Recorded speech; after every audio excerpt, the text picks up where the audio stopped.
So I'm really honored and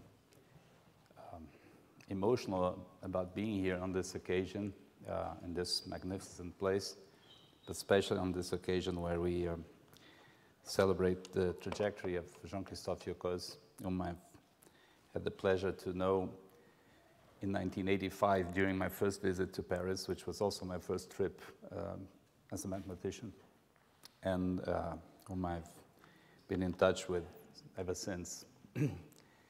Corino was mentioning his passion for drawing rosy classes.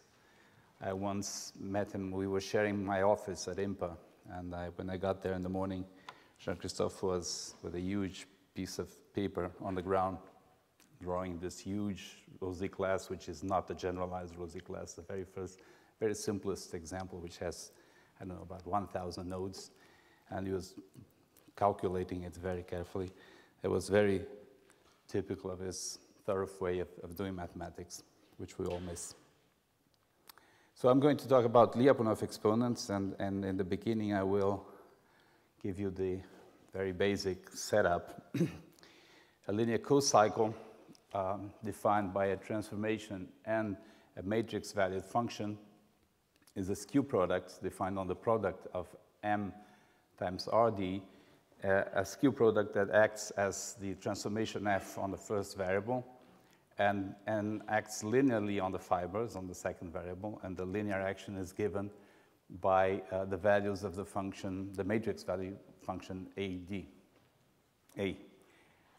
And in some cases, we want to distinguish cocycles depending on the kind of matrices that show up. So we talk of a G cocycle, where G is some subgroup of the linear group, if the matrix takes values inside this subgroup G. Just for the sake of making it easier to follow, the reason why it's useful to consider this skew product is that if you iterate, the iterates of capital F are given by this expression, where on the first coordinate, of course, you have the iterates of your transformation, and on the second coordinate, you have the products of the values of the function A along the trajectory. So an of x is not a power, it's just what the chain rule will give you, the product of the values of A along the orbit of x. So a couple of examples that I'm going to refer to. The very first and obvious example are the derivative cocycles. You take a map on a smooth map on a manifold, differentiable map on a manifold. You look at the tangent map. If your manifold happens to have to be parallelizable, to have a trivial vector bundle, then you can think of the derivative at each point as a matrix, just by using some global basis for the tangent bundle. And then in that case, the tangent map is a linear cocycle in the sense that I defined. But then the restriction to manifolds that are, whose tangent bundle is trivial is an artificial restriction. It comes from the fact that I chose the definition of linear cocycle, which is too limited. I could perfectly define a linear cocycle to be a vector bundle morphism on any finite dimensional vector bundle. And then, of course, the restriction on M in this example could be lifted. The reason I will not do, that can perfectly be done, is completely respectable. The reason I won't do this is because that would make my notation a bit more awkward, would force me to work with local charts of vector bundles and so on. So I will stick, for the sake of this presentation, to the case where the vector bundle is actually trivial. It makes statements a lot cleaner. The second kind of example that I'm going to refer even more frequently are products of random matrices. So the idea is that you have some distribution, some probability distribution in the linear group or inside some convenient subgroup G, and you are going to pick matrices in this group G at random, independently, successively and independently, with a probability distribution that is given by this measure nu. And what you do with these matrices is that you multiply them, for example, in this order. This is the traditional way of doing it. So this process, the stochastic process where you are choosing matrices at random independently and multiplying them, can be written down as a linear cocycle. And in this example, what I'm giving you is just the characters, the objects. Your space should be g to the n. There's a probability measure, which is just the Bernoulli measure to model the fact that your choices are independent. And then there's also a dynamical system, which is just a shift map on this product space. And if you really want to write this as a linear cocycle, you just take for A, the matrix-valued function, the projection to the 0th coordinate, which takes any sequence of matrices and picks the 0th one. And then if you write down the linear cocycle with these data, you realize that iterating an, calculating an is just the same thing as multiplying these matrices in the order that I described. The fact that I chose one-sided sequences, g to the n, is completely irrelevant.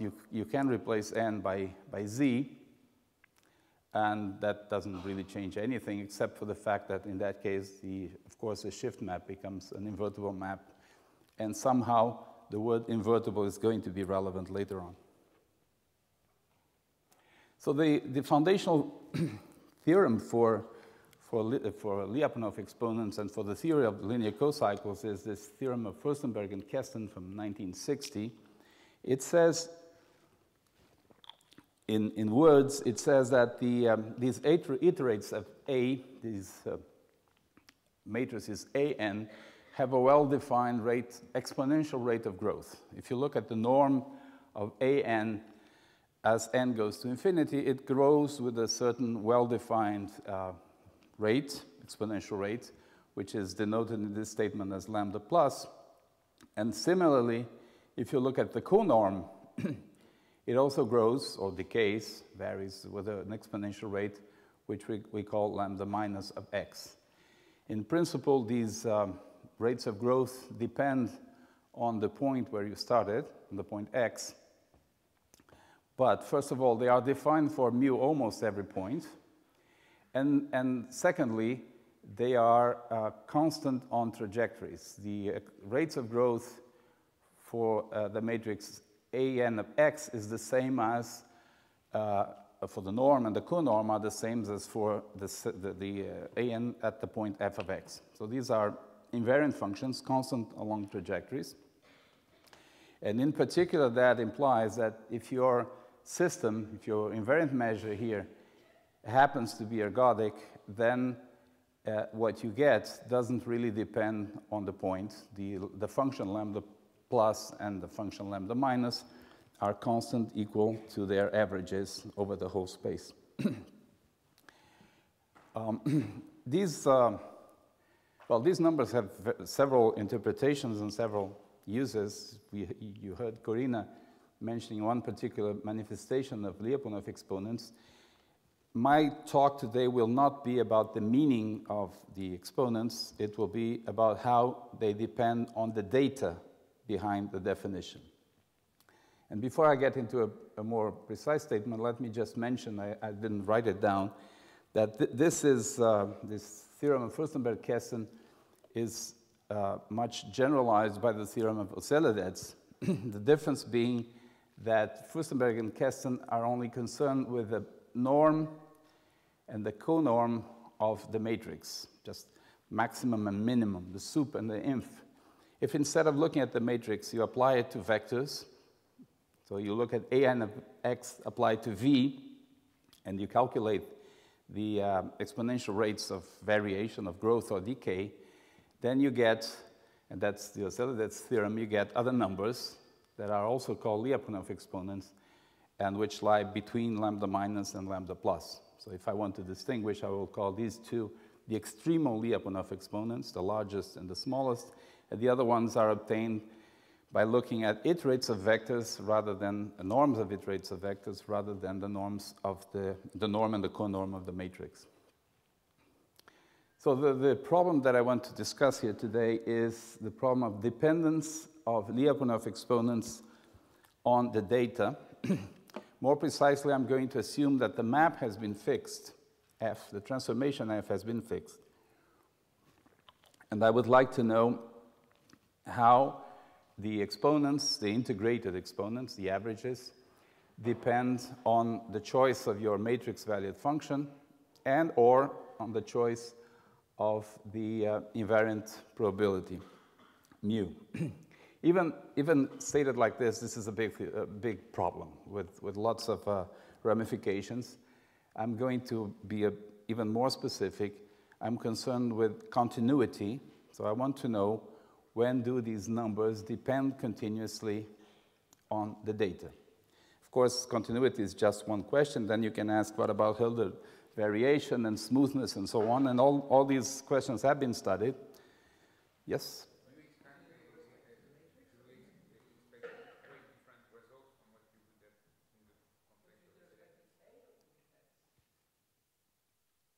I'm looking at the integrated, so first, Rafael, I'm looking at the integrated Lyapunov exponents. They are numbers, no longer functions, okay?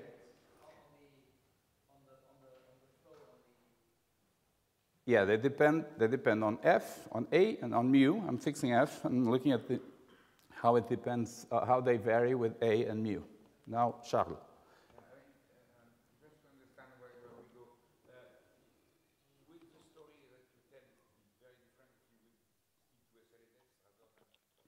Oh, I will come back to Oscilladets. I'm trying to keep the, for simplicity, but Oscilladets will come back, okay? So, of course, you can ask also, how do the other exponents, not just the largest and smallest, vary, and that will show up a little bit later, okay? The fact that I'm fixing f and varying a is the standard point of view in the theory of linear cocycles. That's why linear cocycles in general are nice, because you can fix your transformation and kind of change its derivative, quotation marks, and that's what I want to do here. Just one very basic observation, that is that the function assigning to a the largest, the lambda plus exponent, is always upper semi-continuous if you use a decent topology in the space of maps, like the C0 topology. And the function associating to a lambda minus is always lower semi-continuous. And that has consequences. I know that I'm not the only one. Will you remind us where lower semi-continuous cannot jump up or cannot jump down? Upper semi-continuous means explosions are forbidden. No jumps up. And lower semi-continuous is the other way around.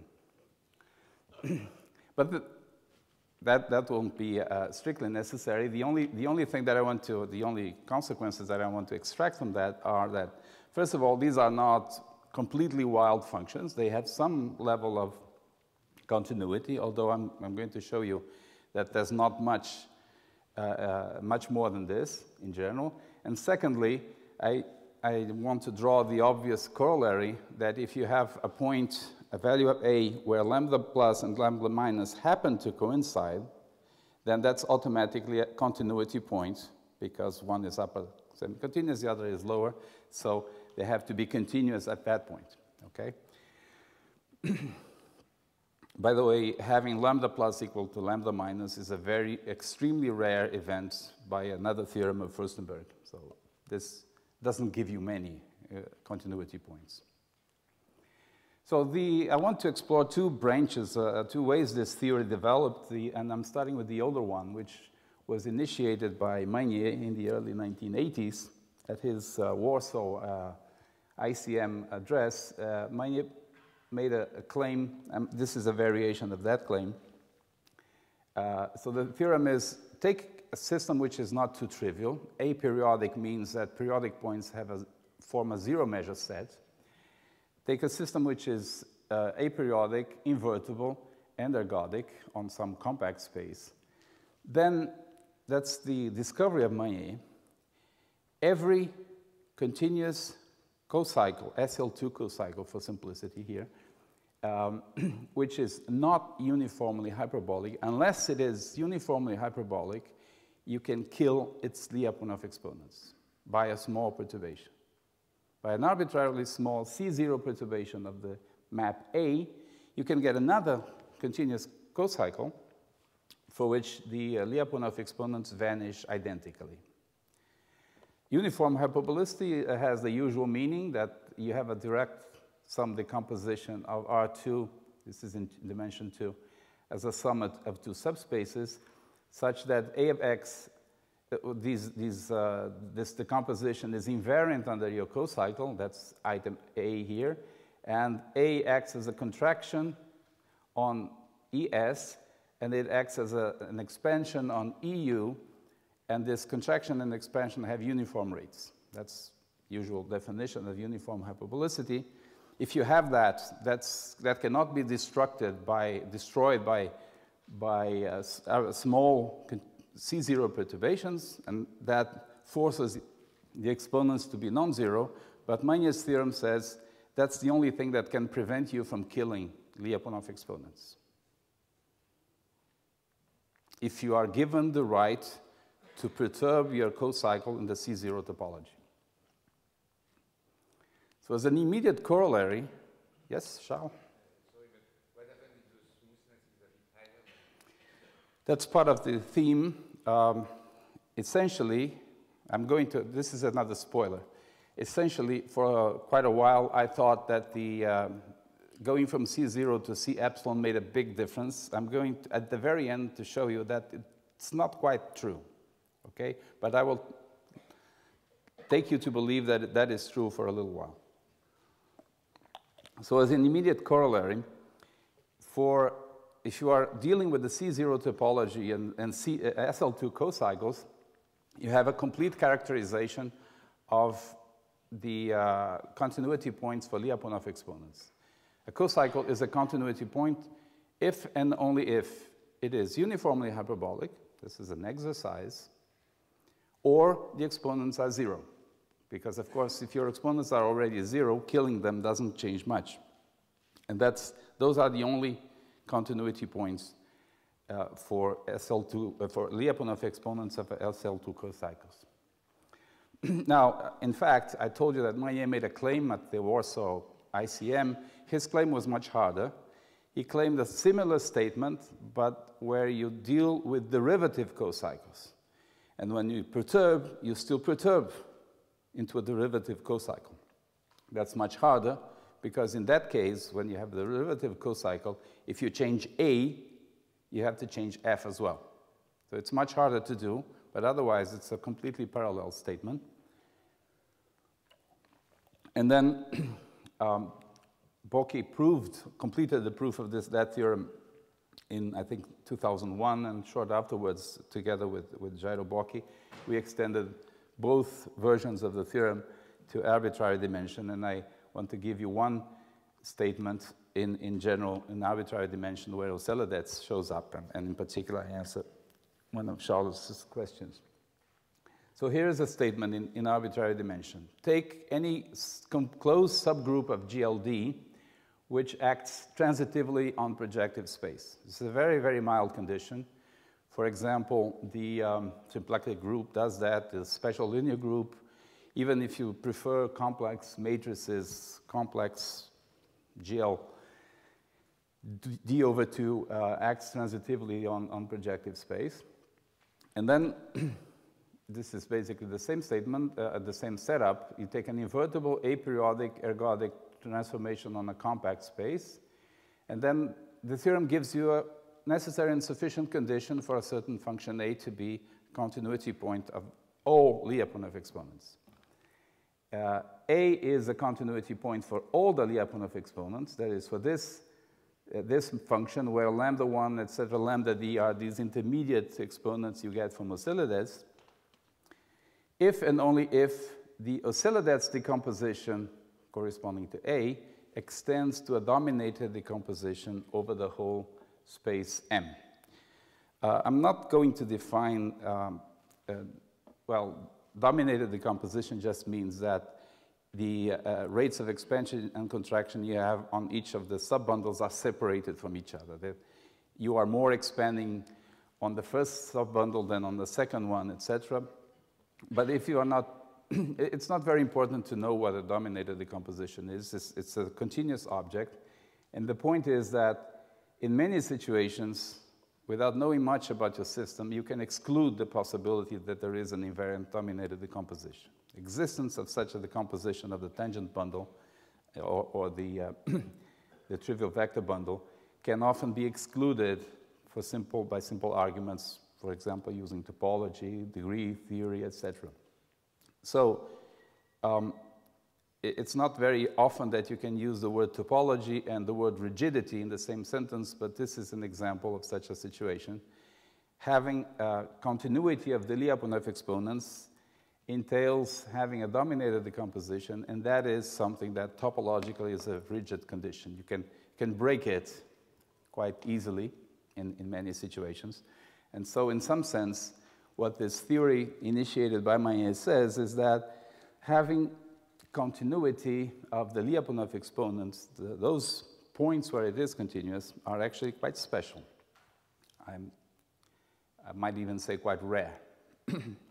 Now let's look at the second chapter of this story, which is about one of the examples I mentioned previously, random matrices. So again, the setup is that I take some probability distribution new in GLD or in some subgroup of GLD, and I'm going to pick matrices at random according to this probability distribution, and I will do that in the Bernoulli fashion, independently. For the statement, I define G of D to be the space of compactly supported probability distributions on GLD. So you are only allowed to take matrices, choose matrices within some compact space, the support of this measure. And in this space of compactly supported probability measures, I introduce the following topology. Two probability measures are close if they are weak star close, the weak star topology, plus their supports, which are compact sets, are closed in the Hausdorff topology. Each one of them is contained in a small neighborhood of the other one. And then this is the theorem, the continuity theorem, says that if you work in this space of compactly supported probability measures with this topology, then you form this stochastic process of random products. The Lyapunov exponents that you get from that depend continuously on the probability distribution if you use this topology. And if you feel tempted to remove this condition from the definition of the topology, then the theorem becomes false. And there are very simple counterexamples. So it works well if, maybe the topology can be improved a little bit, I don't know, but it works if you use a combination of weak star topology and the Hausdorff topology on the supports of these measures. The largest and smallest Lyapunov exponents of a random product of matrices vary continuously with the probability distribution you use for these products, and the continuity holds at every point. So the conclusion of this chapter is completely different from the previous one. We have continuity at every point. One example, one subcase of the theorem, if you are only dealing with finitely many matrices and you assign to each one of these matrices a certain probability distribution, P1, etc., Pn, then the Lyapunov exponents, what the theorem says in that case for finitely supported measures, is that the Lyapunov exponents vary continuously with the weights and the coefficients of the matrices. That topology there boils down to the topology given by the coefficients of the matrices and the probability distributions. Okay? As long as the probabilities remain positive. If you allow any of these probabilities to go to 0, then that might go against the second condition. That might suddenly change the support of the measure, and that is not allowed. So going back to one of another of Charles's questions, what about the other exponents?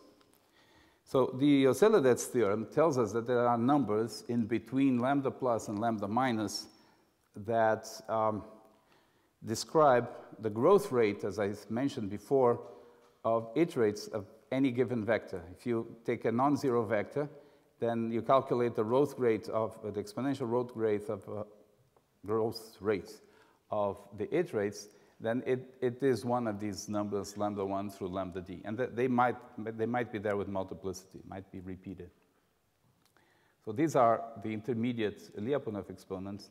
And then it's a rather simple corollary of the previous theorem that they all depend continuously on the probability distribution at all points.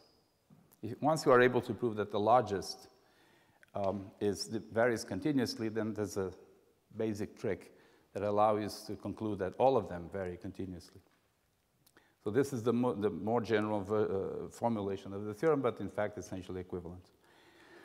Now I got interested in this several years ago when my student Carlos Bocker was starting his thesis. What he did in his thesis was to prove the two-dimensional version of this theorem. And then a few years later, my other student, Elaïs, proved a corresponding statement. But this time, instead of assuming that the choices of the matrices are independent, are Bernoulli, you assume that they are given by some Markov transition matrix, which, of course, generalizes the Bernoulli case. So, on the one hand, you have the Maillet-Bocchi story. It tells you that it's very rare to have continuity, that continuity only arises in very rigid situations. Then you have the probability, the stochastic processes point of view, that according to the latest theorem, continuity holds everywhere in this other setting. Of course, they are not contradictory. These are different settings. But you want to make sense of this, put the two pictures together, and that's what I'm going to talk about next. And in order to do that, I have to be a bit more precise now about the setting.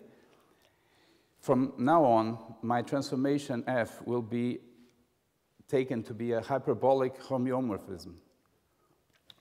The most basic example of a hyperbolic homeomorphism is a two-sided shift. But if you want a definition, it's a transformation, a continuous transformation on some compact metric space. You define the local stable and the local unstable manifolds or sets of size epsilon, and you assume that's a definition that for some choice of epsilon, delta, and lambda, these sets satisfy the three conditions that are written down here. First of all, points on the same stable set get contracted exponentially fast.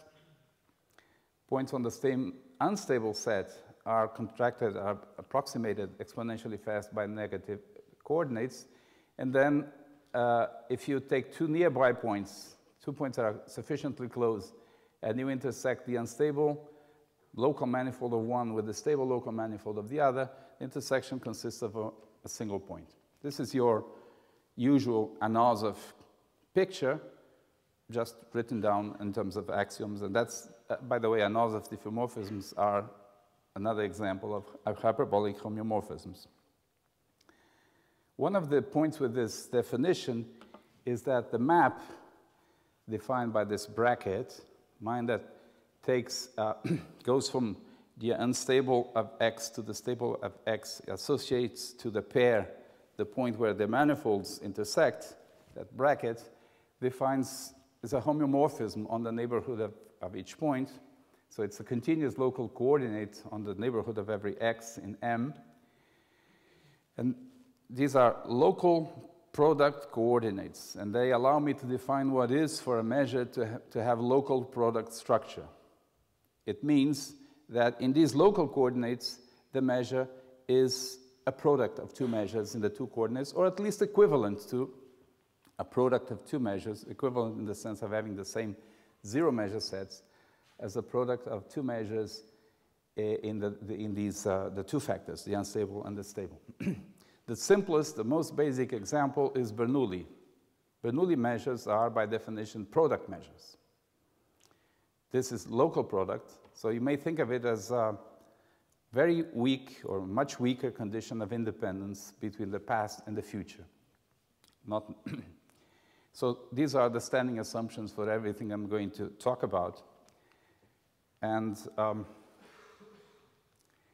now I need a condition which appeared somehow, I mean, the way I met it looked like the technical condition you need for your proof to go through. And then I realized that it pops up in very different situations, and it has some meaning, some geometric meaning.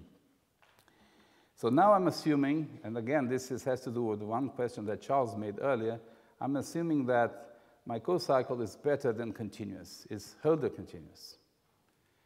And we say that it is fiber bunched if this inequality holds for some iterate n.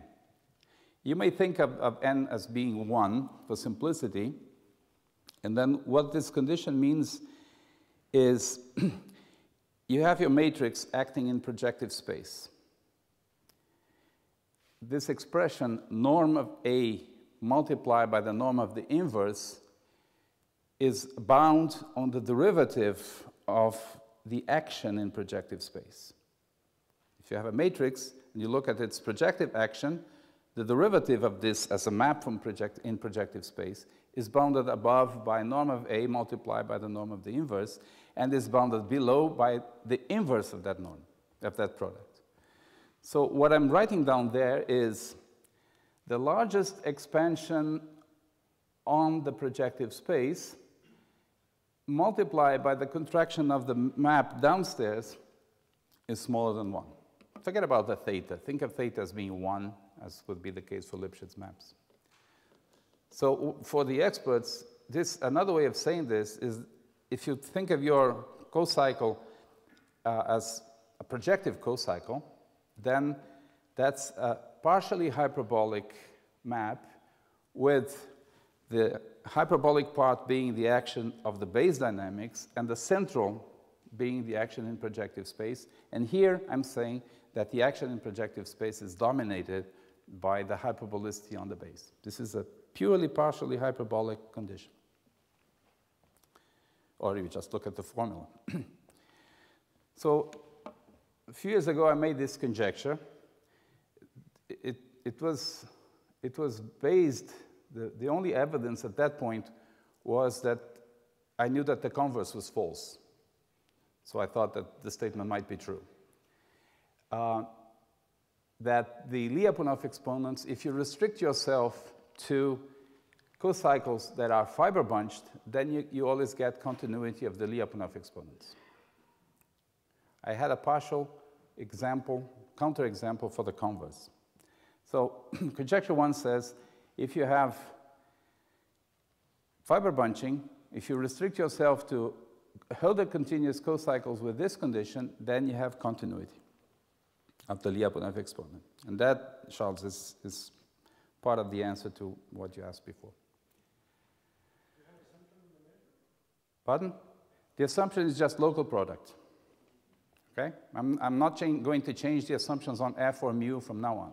Just local product.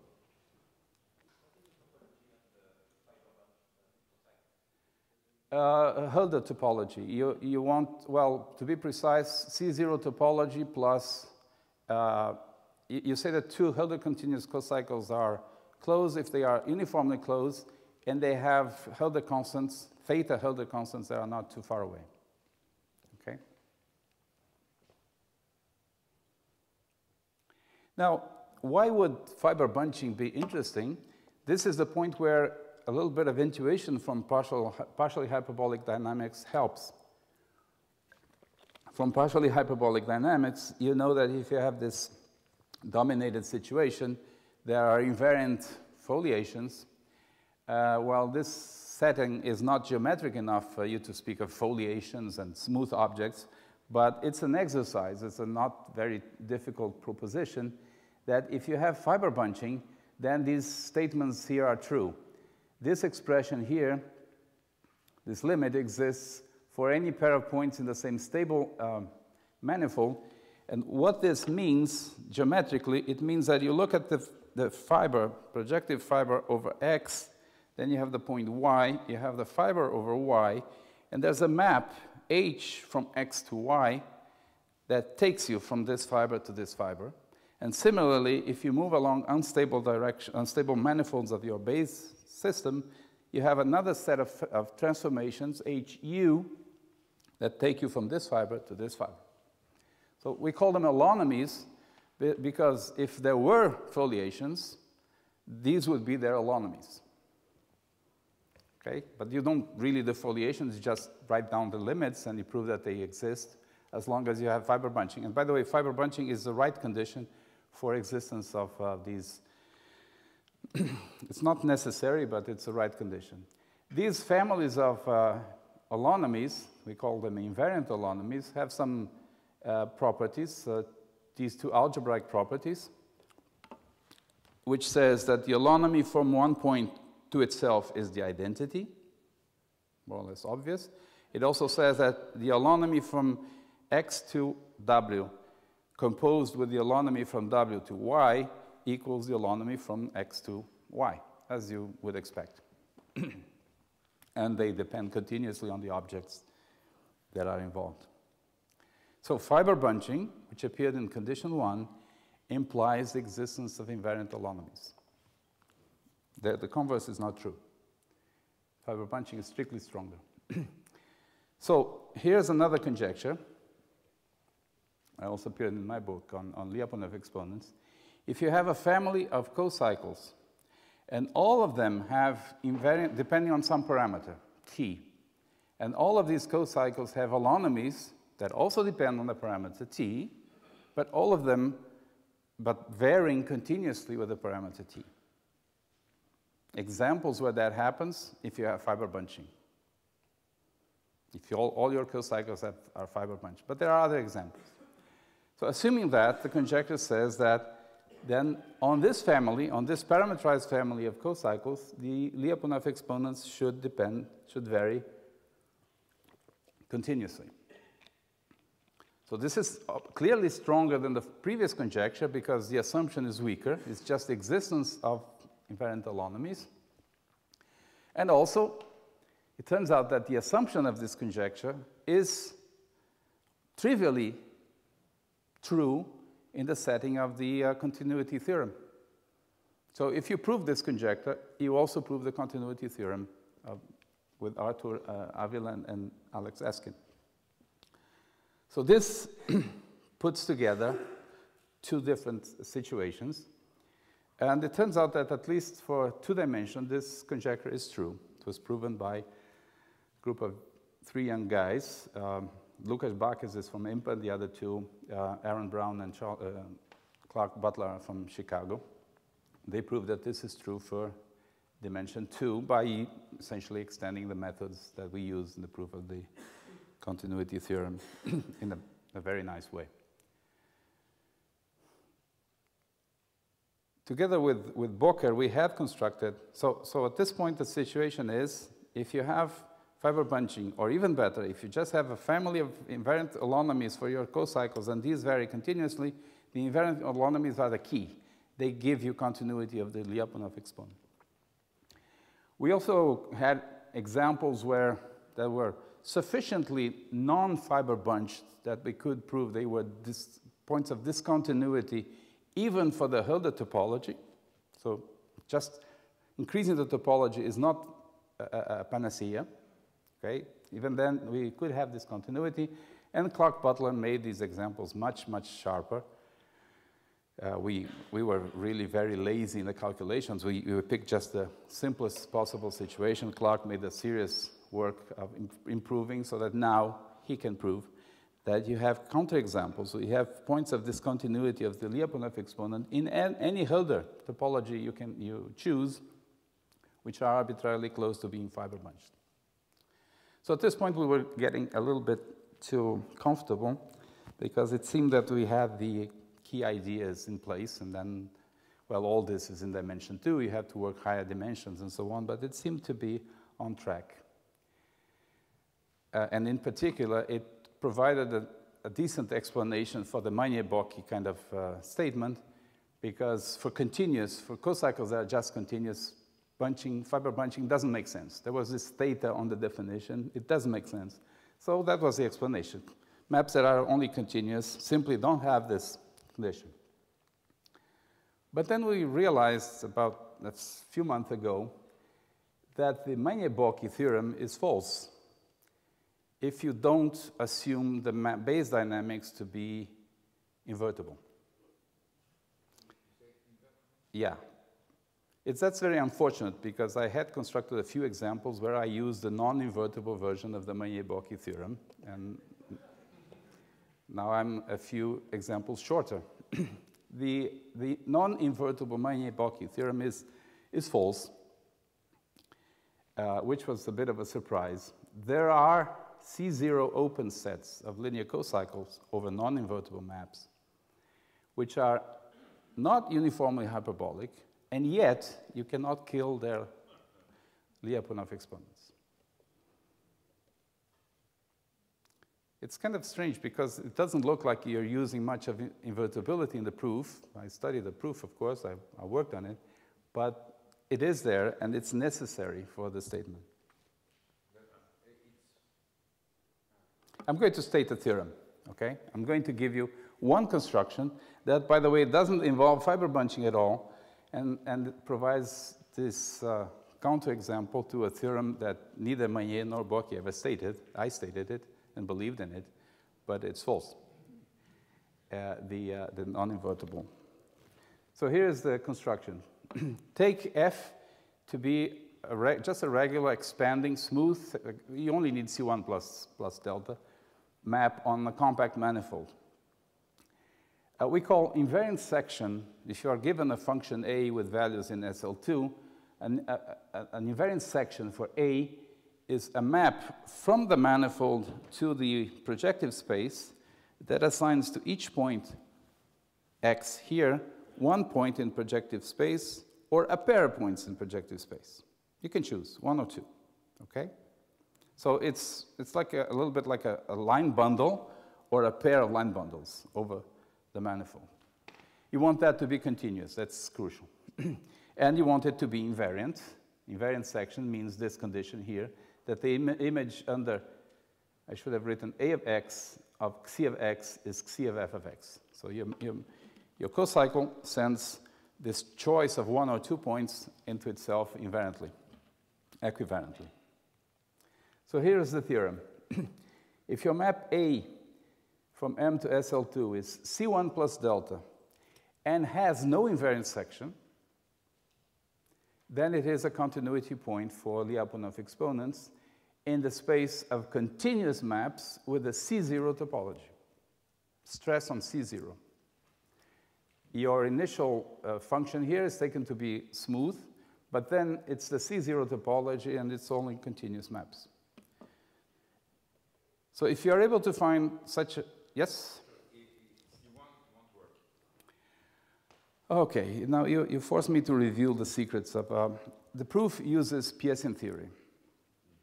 So you assume C1 plus delta so that the Peircean theory, but to what extent that is necessary, it's not so clear. Yeah. But again, it's only for A, for the initial that map that I need. So it's not really too difficult to find a map A, which is C1 plus epsilon, and it has no invariant section. Again, having an invariant section is like having a dominated decomposition. It's something that you can break fairly easily. And you can also easily ensure that the Lyapunov exponent for such an A is positive. So if you find one C1 plus delta map without an invariant section to easy conditions, plus non-zero Lyapunov exponent, another easy condition in this setting, then by continuity, in a whole C0 neighborhood, the exponents are positive. I'm not saying that they are continuous on this C0 neighborhood, but they are certainly bounded away from zero in the neighborhood of A. And you see, this has nothing to do with fiber bunching. There's no fiber bunching at all in this construction. And